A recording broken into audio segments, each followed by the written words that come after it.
ఏం దురభిమాన దుర్యోధన, ఏమైనది నీ అఖండ సామ్రాజ్య వైభవము? ఎక్కడ నీ హంసతులికా తల్పము? వినిపింపవే సుప్రభాత గీతికలు. ఆక్రోశించినది ఆ కౌంతేయులు కాదు, అవమాన సంక్షిప్త హృదయుడవు నీవే అభాగ్యుడవు సుయోధన. నీకు మరణమే మేలు సుయోధన. మన బ్రతుకులు కళలు కావు, కళలను గుర్తించే రోజులు రావా? నాటకాల మీద ఏంటయ్యా నీ నాటకం?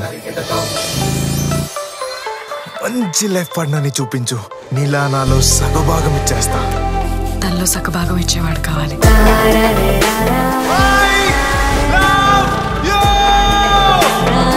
నేను సర్ప్రైజ్ అయ్యేలా ఇంప్రెస్ చేయి. ఎన్ని రోజులైందిరా ఇలా చెప్పట్లకి నేను మూగపోయి. కళాకారులు కంటతడి పెట్టకూడదు, అయినా కళలను కాసులతో కొలవచ్చా? ఎన్నిసార్లు ఒక ప్రేమికుడిగా ఇంప్రెస్ చేసావు, కానీ ఒక మనిషిగా ఒక్కసారైనా ఇంప్రెస్ చేయడానికి ప్రయత్నించావురా? స్టేజ్ మీద విల్లన్గా ఎన్నిసార్లు పరుగు పోయినా పర్లేదు, కానీ ఆడపిల్ల తండ్రిగా మాత్రం ఆ ఇష్టాన్ని మనసులో ఉంచుకుని బయటకి ఇష్టాన్ని చెప్పాడు అనుకోలేదు. నీ జీవితం అనే ఈ నాటకంలో ఆ బ్రహ్మదేరా తప్పు.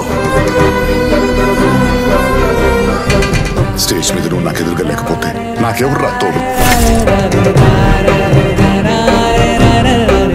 నాటకం చేసేటప్పుడు తల మీద కిరీటం పెట్టుకుంటూ గౌరవం వస్తుంది చూడు, అలాగే నీ మీద కూడా గౌరవం వచ్చిందిరా.